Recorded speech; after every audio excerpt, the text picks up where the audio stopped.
And technically I just want to give advice for people who are still kind of like starting their clothing brand, for someone who actually has an experience on doing it and paying advertising and doing Facebook ads, TikTok ads, and also like Instagram ads, and what was the return on that. So that's what the video is actually about. Now, if you are starting your own clothing brand, you should understand that when it comes to marketing, organic marketing is gonna do way more than paid advertising, right? And that's something that I did learn, because when I started my clothing brand like 5 months, it was like a year ago at this point. I think it's been more than a year. So we're doing print on demand, and our strategy was technically that, we're gonna do some nice prints, and then we're gonna just do Facebook marketing, and that's just gonna be like people gonna vibe with it. And we missed the total point of having a clothing brand, is that you need to have an audience. You need to have fans and people who actually relate to the message.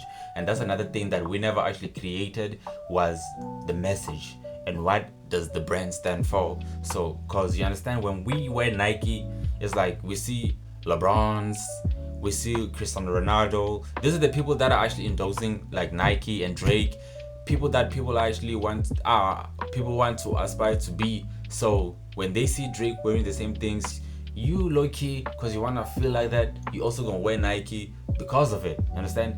There's a message behind Nike, like you can do it, like just do it. Understand? And that whole like you can be a superhero, which I don't know, like Adidas, I don't know much about Adidas.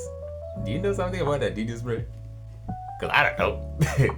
But the point that we missed when doing our first when we're doing paid advertising was the fact that you need to have an audience, and your brand needs to have a strong message that people are going to relate to. And we never gave thoughts to that, and that's why we decided to change the name, because it was just something quirky when I think about it. Because they just call it Mel Style, you understand, like some sort of spiritual brand that use like 100% cotton and is eco-friendly. And to be honest, when you think about it, people don't necessarily care about whether it's like cotton or it's like polyester. People don't even check if it's cotton or polyester, even though it might affect them, like their health. It might affect their health. People don't necessarily care, because people still drink even when they know it's gonna fry their liver. So when it comes to this, it's like your brand needs to have a message, and it needs to have an archetype. And what I mean about an archetype is like, what does it stand for? An archetype is an individual that totally resembles everything your brand stands for. Understand? So we never actually looked at like, okay, you need an archetype. You understand? Like a superhero. You understand? Something that when people look at it, it's like, oh, someone who people will look at it, understand, and they'll be inspired to wear your brand. You have to stand for something, and we never did that, so that made us lose a lot of money. Like, I don't know, close to what in dollars would be like close to 3,000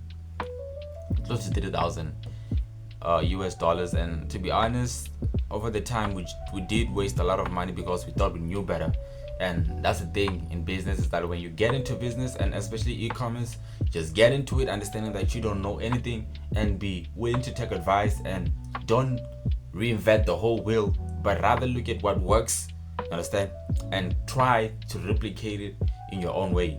Of course, don't just take someone's idea and then you just take the whole thing and then you just make it, and you do the same thing without ever putting your own creative mind on it and just flipping it so it should be unique. You understand?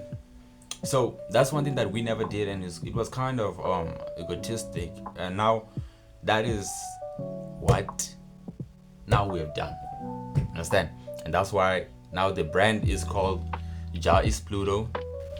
Okay. Ja is Pluto is representing, from what you said, and my understanding is, yes, the new age, the children of God, the actual people, to rebel against the system that has been causing them oppression. That's why the black sun being in front of planet circle, it's not covering up, but it's closing its shadow. That is it's like it's like an eclipse. It acts sort of like an eclipse, where it's like, from now on, you're not gonna affect us, because the black side, Ja is gone. So that's what Ja is doing. It's like And also we're gonna include being with connection to the god Osiris and all that in Egyptian mythology.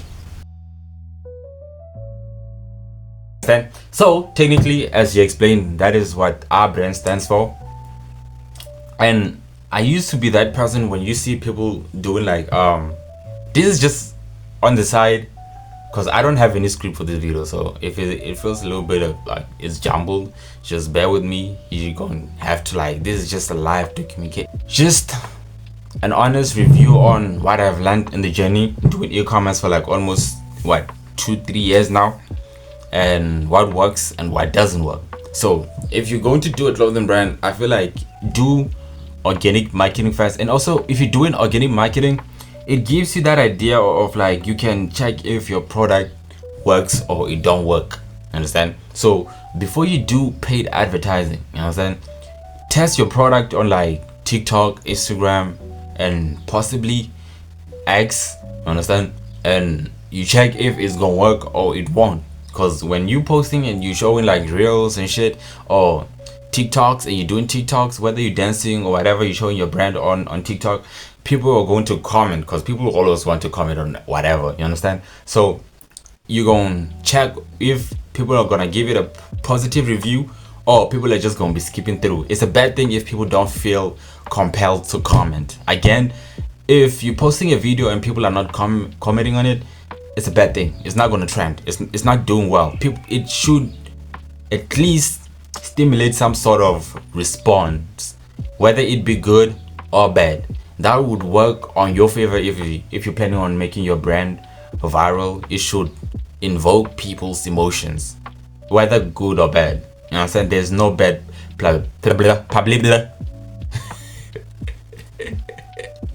there's no bad publicity. You know what I'm saying? There's no bad publicity. So if you're going to do, because I used to be that person when you see people doing like a clothing brand and they put upside down crosses, and you be like, that's some demonic shit, until I understood that it has nothing to do with God or the fucking devil. You know what I'm saying? It has everything to do with, if you see like a regular cross, you're gonna see it, you're gonna pass it, you don't give a shit. You know what I'm saying? But the moment you see an upside down cross, it just like that, you're gonna want to pay attention, like what the fuck.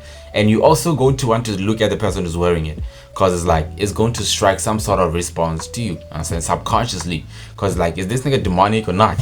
Understand? Is this nigga just being rebellious or not? And that's the things that you need to do. And also, if you're gonna be doing like the font that you're going to use, it should be something that's gonna be like strike some, it should invoke some sort of emotion from people, you understand? So the upside down cross, on the flip side, is like people gonna see that Christians and they're gonna comment on it, you understand? And then there are gonna be people like atheists and then people who don't necessarily care about God, who are just gonna see that, and then they're gonna be like, you know what, do you understand? And on the comments, that's good for you, because you're eventually going to reach people who are gonna like your brand.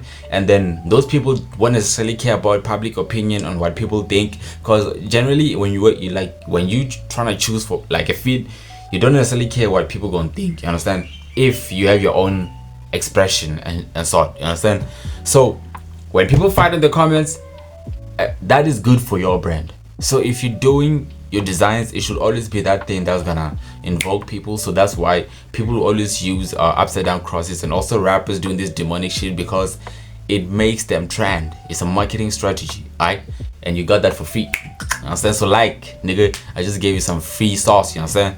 Anyways, I think I've said a lot about on this video about paid marketing and organic advertising. So ending this video, even though it wasn't like a real like scripted, so it'd be a bit jumbled. I'm just basically just giving you my thoughts from personal experience. So you're gonna take it or you ain't gonna take it. I want to be like this for the rest of when I'm doing this brand. I'm also gonna show you, since I've told you that paid advertising didn't work for me, in probably a month or two, I'm still going to update you. I'm going to be posting regularly on how I do my designs, how I'm going to do it, like the marketing strategies I'm going to do. And I think it's probably gonna be the video I do after this one. So yeah, I hate cars, low key. They're gone. So subscribe and like, you know what I'm saying, stay in the loop, especially if you're someone who's new to this e-commerce stuff, and I'm probably gonna be giving you some sauce, you know what I'm saying, some few tricks on how to trend. Being someone who's also, I just started, but I'm also doing YouTube, which is part of my big strategy on how to market your brand in the best way, you know what I'm saying. Anyways, see y'all on the next video. I'm probably gonna edit this video and just cut out things that are not necessary and shit like that. In any case, I'll see y'all on the next one.